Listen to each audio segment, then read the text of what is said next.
Buenos dias a todos.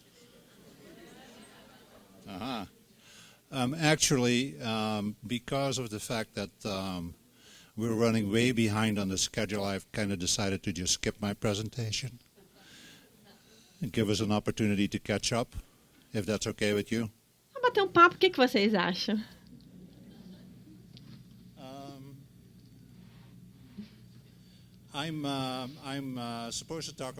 Eu devo falar a vocês sobre a vida de um adulto com autismo.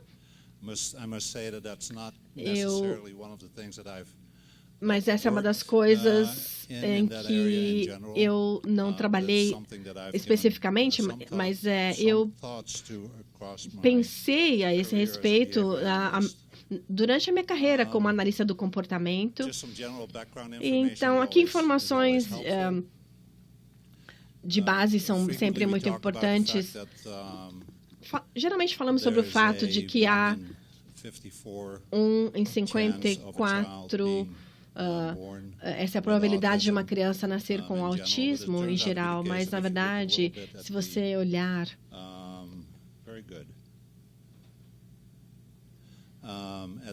Se você olhar as taxas diferentes de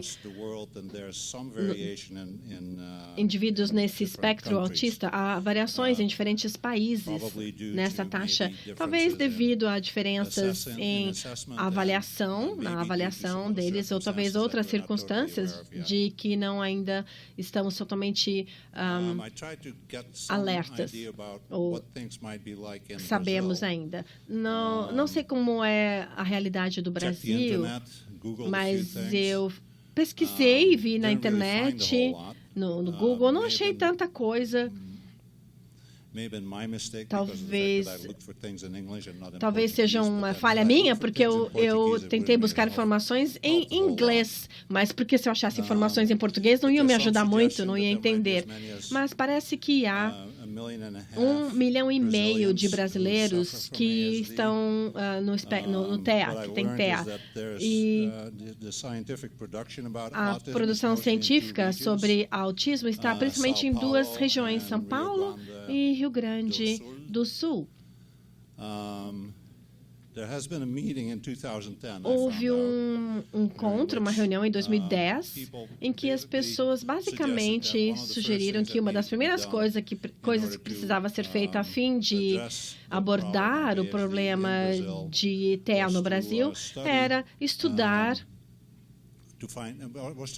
ou conduzir estudos para verificar que tipo de prevalência ocorre, qual é a prevalência desse problema. Porque se você não souber a prevalência de um problema com o que você está lidando, é difícil lidar com esse problema. Então, essa foi uma das sugestões principais. Eu não sei o que foi feito nos últimos anos, se algo mudou nesse sentido. A Giovana diz que sim, que tem havido mudança nesse sentido, que tem havido estudos de prevalência melhores, que as pessoas e as agências governamentais já têm uma ideia melhor com o que estão lidando. Todos sabemos, conhecemos o critério de diagnóstico básico de autismo, então não vou me ater nem reforçar isso. Uma das coisas que eu quero ressaltar é que há esse transtorno ocorre num espectro, ou seja, os sintomas em termos de déficits de diferentes áreas, e temos aqui então essa distribuição normal desses sintomas de TEA. Então, essa distribuição normal, olhando a ela, você pensa que a maioria dos casos, caso típico de TEA, fica aqui entre -1 e 1 de desvio padrão dessa média. Em alguns dos casos, temos aqui então, esses indivíduos de baixo funcionamento no espectro. Tem uma ponteira que eu posso usar? Então, aqui são os indivíduos que estão na parte esquerda desse gráfico e há aquelas pessoas que estão nesse outro extremo, que são de alto funcionamento, ou seja, na parte direita dessa curva. Então, eu gosto de falar isso porque quando nos referimos a essa TEA, nós falamos desse espectro como se fosse uma coisa só, mas obviamente não é. Pode ser diferente essa ocorrência para cada indivíduo presente nesse espectro, que faz parte desse espectro.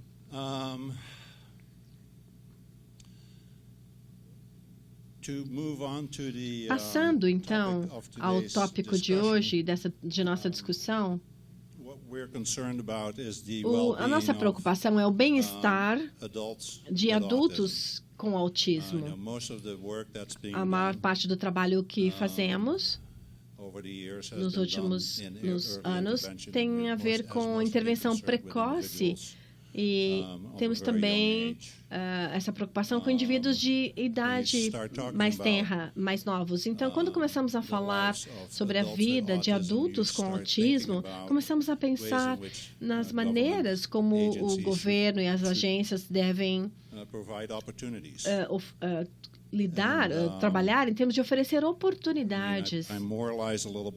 Eu falo um pouco de moralização, mas o teste moral de um governo tem a ver como esse governo trata as pessoas que são os adultos e as pessoas que já estão no final da fase adulta e aquelas pessoas na fase terminal da vida.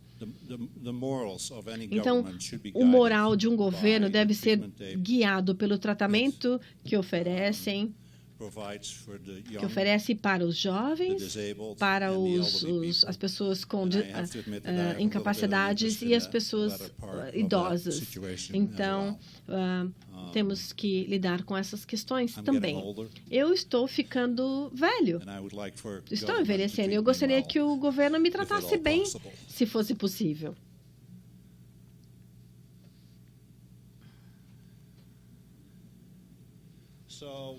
Então, que tipos de oportunidades e opções os indivíduos com TEA devem ter o direito a ter? Bom, a mesma coisa que o direito de todas as outras pessoas. Então, inclui, por exemplo, indivíduos com TEA que devem ter as oportunidades de um trabalho real, uma casa na comunidade. As pessoas por quem eles se interessem e que se interessem por eles devem ter o direito de não terem abuso nem negligência, ter acesso a saúde, lazer e, se desejarem, uma comunidade de fé e serem tratados com dignidade e respeito. É isso que o mundo perfeito deveria ser para um indivíduo com TEA, ou para qualquer indivíduo, na verdade, na comunidade.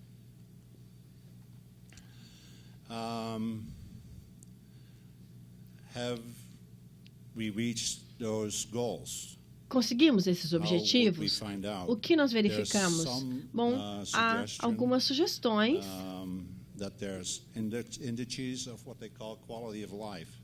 em termos da qualidade de vida, que a Organização Mundial de Saúde define como a percepção de um indivíduo da sua posição na vida, no contexto da cultura e do sistema de valores em que eles vivem em relação aos seus objetivos, expectativas, padrões e preocupações. E quando eu vi na literatura se havia alguma indicação ou algum dado disponível em termos de tipos de qualidade de vida que esses indivíduos no TEA, com TEA experimentam, então há pouca informação disponível. E se há informação disponível, ela deriva de entrevistas com os pais ou indivíduos que têm um funcionamento maior, no nível maior no espectro. Então, não há muitos dados disponíveis mas na literatura que eu revisei, me parece ser o caso de que haja 3 fatores que predizem uma qualidade de vida menor para esses indivíduos no espectro. Ser uma mulher não ajuda. Ter diagnóstico de saúde mental também é uma razão para ter uma qualidade de vida menor como adulto, e é claro que a gravidade dos sintomas de autismo em si também tem um papel importante nessa qualidade de vida menor. No outro lado, há fatores que têm uma previsão positiva da qualidade de vida com base nos dados disponíveis. Por exemplo, ter um trabalho ajuda muito. Estar num relacionamento e ter um apoio oferecido por essas relações, esse relacionamento é importante em termos de ter uma qualidade de vida maior e receber um suporte do ambiente social em geral.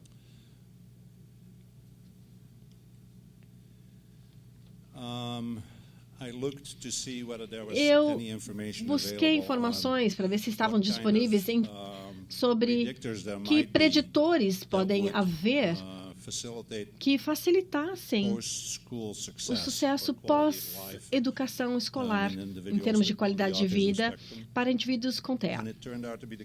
E o caso foi que redes colaborativas, eu estou aqui falando sobre alunos, e isso foi baseado nas informações disponíveis para os Estados Unidos, mas eu acredito que talvez seja algo similar à situação aqui no Brasil. Então, as coisas que indicam uma boa qualidade de vida depois de você terminar a escolaridade são redes colaborativas para apoio aos alunos. Podem ser redes formais, como aquelas que devem estar presentes em instituições específicas, ou redes informais, amigos, família, comunidade, que estão presentes. Quando estão presentes, provavelmente haverá mais sucesso dessas pessoas no futuro, e o desenvolvimento individualizado de carreiras como uma estratégia selecionada, e também experiência de trabalho com base na comunidade, de forma autêntica, que facilita a transição da escola para o ambiente geral de forma bem-sucedida.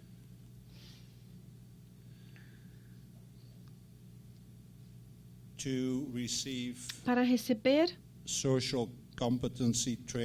treinamento de competência social é importante para essa participação bem-sucedida na comunidade adulta. Uma habilidade de ter essas competências é importante que, por exemplo, pessoas com incapacidades, que tenham alguma desordem, tenham a habilidade de manter o seu trabalho e ter uma qualidade de vida razoável. Temos também a questão da educação ocupacional, vocacional, acadêmica e um preparo que ajuda. Também o envolvimento dos pais para um suporte, um apoio e as expectativas. Isso também é algo vital, mas o mais importante, a habilidade de ter uma autodeterminação e habilidade de vida independente, que são fatores muito importantes que vão, mais tarde, ajudar a determinar a qualidade de vida de indivíduos com ASD, TEA. Então, temos a habilidade também de fazer escolhas, estabelecer objetivos, avaliar opções e ver as consequências de suas ações e aceitar essas consequências. E um preditor baseado em evidência também final aqui seria as práticas inclusivas e os programas inclusivos, aumentando a probabilidade de ter uma qualidade de vida, uma vida que tenha um significado, uma validade maior. um valor maior. E a participação ativa em diferentes ambientes, não só acesso a esses ambientes, mas ter uma possibilidade de integração e fazer com que o sucesso seja mais provável. Algo que acredito que também temos que pensar bastante quando nós olhamos esse tipo de preditores para um sucesso pós-escolaridade, nós trabalhamos arduamente e de forma sistemática, olhamos as variáveis, então, que são parte de dizermos que um indivíduo com autismo precisa aprender as habilidades e ter as oportunidades de participar na sociedade como um todo. E aí, mais importante ainda, é que tenhamos atenção dedicada a fazer com que essa sociedade como um todo aceite essas pessoas que sejam diferentes da norma, do padrão. E precisamos, então, fazer todos os esforços possíveis para dar exemplos, para fazer com que as crianças com que trabalhamos, os adultos com que trabalhamos, serem partes da comunidade, expondo-os na comunidade, mas também expondo a comunidade a eles, fazendo com que as coisas funcionem de forma que não sejam só uma questão de ajustar o indivíduo, mas também as exigências da comunidade, mas que a comunidade se torne cada vez mais aceitadora, acolhedora desses indivíduos que sejam diferentes do padrão, da norma padrão. Algo também com que tivemos experiência positiva é um programa pequeno que nós temos em São Pittsburgh, na Flórida, onde ensinamos as crianças com autismo, na nossa clínica, a nadar nos YMCAs. E aí lidamos com os comportamentos problema, levamos as crianças à piscina do YMCA e de forma que as crianças possam ali estar expostas à comunidade como um todo. E é incrível ver como as pessoas que inicialmente tem uma reação a essas crianças, acabam se tornando muito aceitadoras, acolhedoras. E dessas crianças e adultos com que trabalhamos.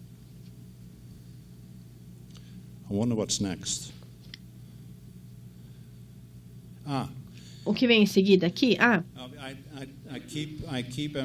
Eu sempre enfatizo que esse distúrbio é um espectro, na verdade. Então, temos que buscar soluções.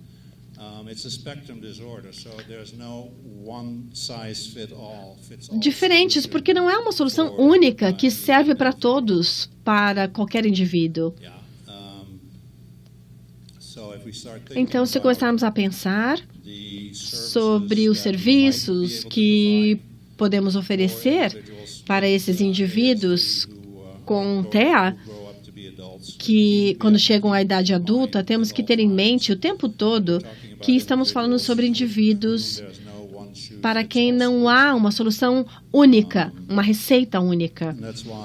É por isso que eu vou passar algumas das oportunidades que estão disponíveis, pelo menos nos Estados Unidos. Não tenho certeza até que ponto isso é similar ao que ocorre aqui em termos de soluções disponíveis no Brasil, mas se não for similar, talvez vocês possam usar isso como uma estrutura em que podemos trabalhar.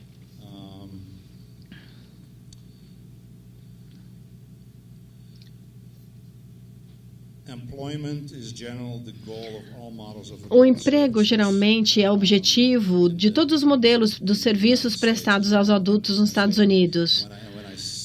E quando eu falo isso, que é o objetivo, Isso significa que há a meta. Não quer dizer que essa meta, esse objetivo foi alcançado, mas basicamente nós gostaríamos que os indivíduos adultos pudessem participar na sociedade como um todo. E a fim disso acontecer, precisamos ganhar a vida, não é? E a fim de ganhar a vida, você tem que ter um trabalho, um emprego. A opção perfeita seria ter um emprego independente, que essa oportunidade pode estar disponível para alguns no espectro, mas não para todos. Se for o caso, então há outras oportunidades também disponíveis, oportunidades que podem ser criadas, devem ser criadas. Programas de apoio ao emprego para essas pessoas, reconhecendo a capacidade de esse adulto ser empregado e a sua necessidade para apoio contínuo. Então, na verdade, é um emprego customizado, personalizado. Você pode criar uma situação em que você trabalhe com um empregador em potencial, criando um trabalho para um indivíduo específico. Se não houver trabalho disponível na comunidade, ou emprego, talvez, nesse caso, possamos criar um trabalho. Talvez um indivíduo no espectro possa ter características singulares, habilidades únicas, para quem não haja um trabalho disponível na comunidade. Então, você pode criar um emprego, uma empresa, uma situação em que esse indivíduo possa ser bem-sucedido. Eu sei alguns programas existentes nos Estados Unidos, e é algo bastante frequente, ou pelo menos tem uma certa frequência, que, por exemplo, baristas, o pessoal que prepara café nas cafeterias, e eles servem aquele acompanhamento para o café, junto com o café que tiram. Então, esse é um trabalho em que uma pessoa com TEA pode trabalhar. E aí nós temos também esses programas de apoio empresarial, ou seja, nós temos oportunidade de trabalhos altamente individualizados, até programas que são baseados numa instalação como um todo, e aí nós temos ali atividades que podem ser realizadas, atividades da vida diária, habilidades relacionadas a essas atividades da vida diária podem ser utilizadas nesses trabalhos. Então, temos essas oportunidades também, programas diários. Temos também serviços de residências para esses adultos com autismo. Então, nós temos também serviços de apoio com esses modelos residenciais para indivíduos que podem viver numa casa que possui na comunidade ou que alugam numa comunidade. E há modelos de supervisionados para essas pessoas que oferecem um serviço similar com maior supervisão e direção do que aqueles oferecidos por programa de vida assistida. Então, nós precisamos de muita supervisão e direcionamento para essas pessoas nessa situação da residência. Passando adiante, então, de uma situação de vida independente para uma vida mais controlada, a oportunidade de criar casas, residências em grupo, ou seja, unidades residenciais pequenas, casas na comunidade, geralmente com um dono que é uma agência de prestação de serviços. E o objetivo principal aqui, nessa vida em grupo, é promover níveis cada vez maiores de independência.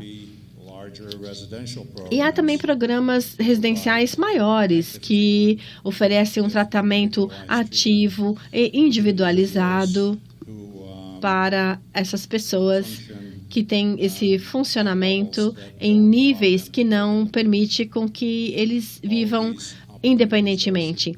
Essas oportunidades, então, devem ser disponibilizadas na comunidade para essas pessoas que precisam delas. A segurança na comunidade também é uma habilidade muito importante, que deve ser oferecida para todos os indivíduos com TEA. Todos sabemos de crianças que se perdem ou que se afogam em piscinas. Então, é importante essa questão da segurança pessoal. Temos que abordar essa questão, não só em termos de como evitar piscinas e não se afogarem, mas também como evitar um cachorro que não seja amigável, como evitar abuso físico ou sexual. Então, essas comunidades de fé, esses grupos com a mesma fé, são importantes. Tem uma sua importância não só para indivíduos com TEA, mas na vida de muitas pessoas. E oferecem um evento social com uma programação regular, desenvolvido com um conjunto de atividades previsível, ocorre de uma forma consistente com os pares na comunidade, a congregação. Isso pode ser muito benéfico a esses indivíduos com TEA, adultos. A sexualidade e a instrução sobre a sexualidade. Há indivíduos com autismo que são iguais a outros indivíduos em termos de sua sexualidade. Há questões relacionadas à sexualidade que são ignoradas até que se tornem um problema. E, nesse ponto, são considerados um problema muito sério. E uma abordagem mais efetiva seria abordar a sexualidade como uma outra área de ensino a essas pessoas, para que esses adultos com autismo estejam seguros na comunidade, também nesse ponto. Todo mundo continua acordado, impressionante. Não, tem 2 pessoas dormindo ali no fundo, estou vendo. Desculpem. Então, como chegar de um ponto ao outro? Como conseguir tudo isso? Se você não souber aonde você está indo, qualquer estrada vai te levar lá. E isso é verdade para várias abordagens nesse tratamento de indivíduos com TEA, certo?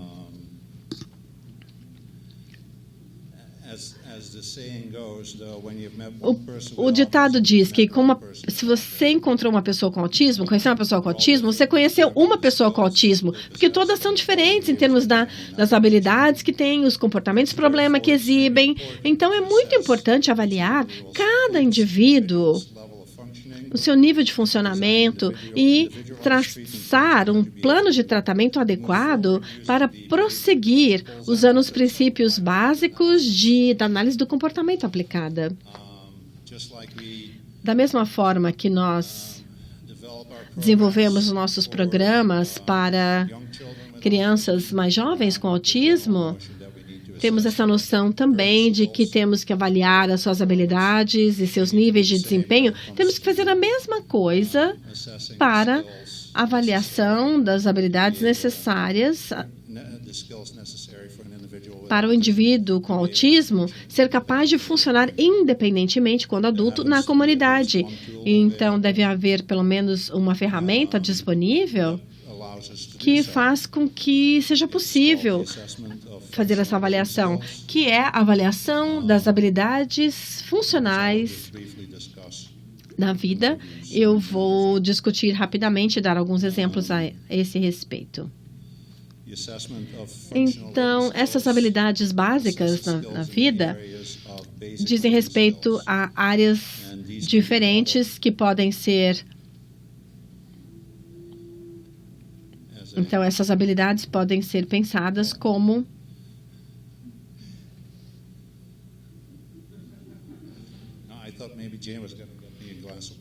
Eu achei que a Jen talvez fosse me trazer um copo d'água, mas tudo bem. Não, tudo bem, mesmo.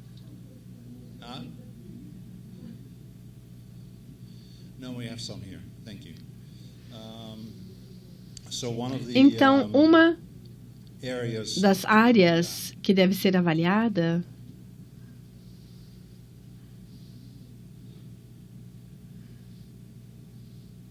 Obrigado.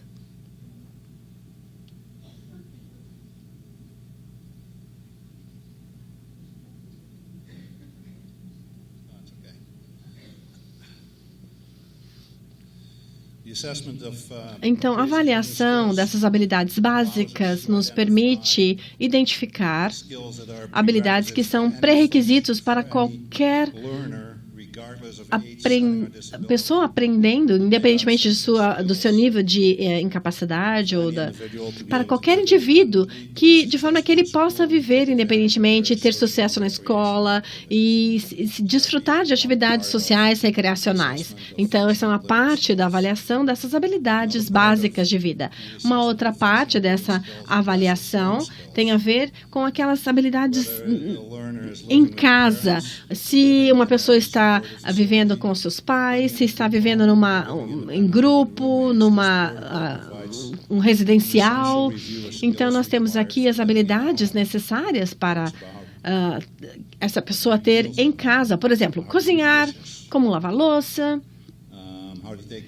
como cuidar de suas roupas e dos artigos, das peças que devem ser lavadas, e como cuidar da casa, como lidar com a cozinha, tempo de lazer, como cozinhar, enfim. Então, tudo isso faz parte dessas habilidades em casa.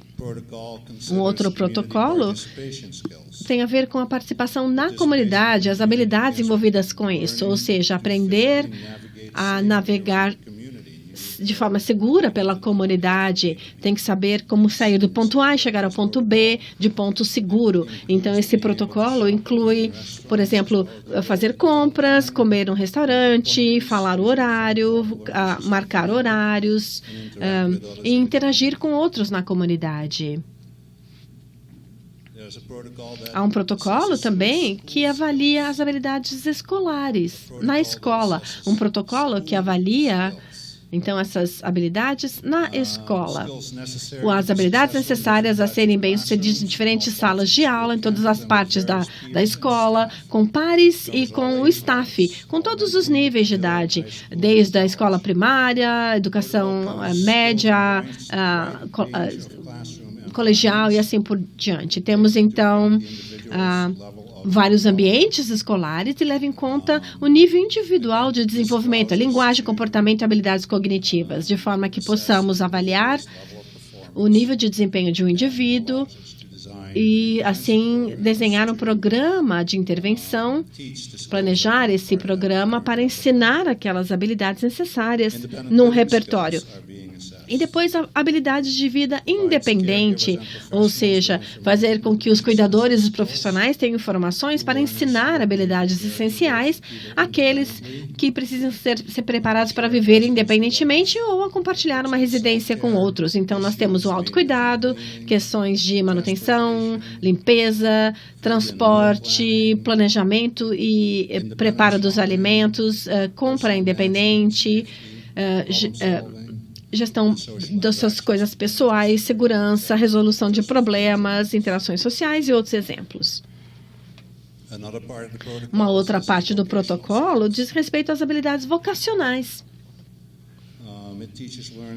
Faz com que as pessoas se preparem para se juntar à força de trabalho ou aqueles que já trabalham para que desenvolvam outras habilidades para uma ampla gama de ambientes. Então, até que ponto um indivíduo é capaz de buscar emprego independentemente ou ir a uma entrevista, que habilidades devem ser implementadas a fim de se dar bem com as pessoas com que trabalham, e a questão da segurança no local de trabalho, oferecer informações com relação a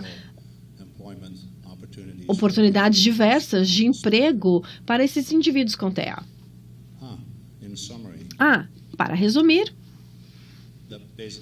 Isso significa que estamos já no final da minha apresentação, então. A qualidade de vida para indivíduos com autismo, pelo que eu posso dizer, parece ser bastante dependente de até que ponto eles são capazes de se comunicar com outros e se engajarem em relações sociais, relacionamentos sociais. Essa está no primeiro item da lista. Eu acho que quanto mais cedo aprenderem essas habilidades, melhor. Embora estejamos falando sobre a perspectiva de indivíduos com autismo que ter uma qualidade de vida alta, essa alta qualidade de vida começa com uma intervenção precoce. Quanto mais cedo começarmos a aprender a comunicação e habilidades sociais, melhor será.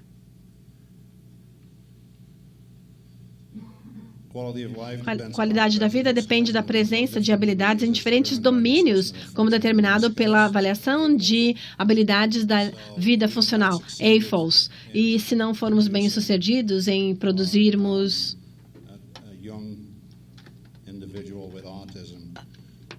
o sucesso de um indivíduo jovem com autismo, que tem essas essa habilidade de comunicação e sociais, senão é importante avaliar até que ponto outras habilidades na área de vida social estão faltando e que habilidades com essas habilidades faltantes temos que desenvolver programas e procedimentos para ensinar essas habilidades. E aí esse indivíduo com autismo, provavelmente, ou outra incapacidade, assim ele terá, ao aprender tudo isso, a melhor qualidade de vida possível, que é o objetivo que buscamos, não é? Com o máximo de nossas habilidades em pequenos passos, mas nunca desistindo. Muito obrigado.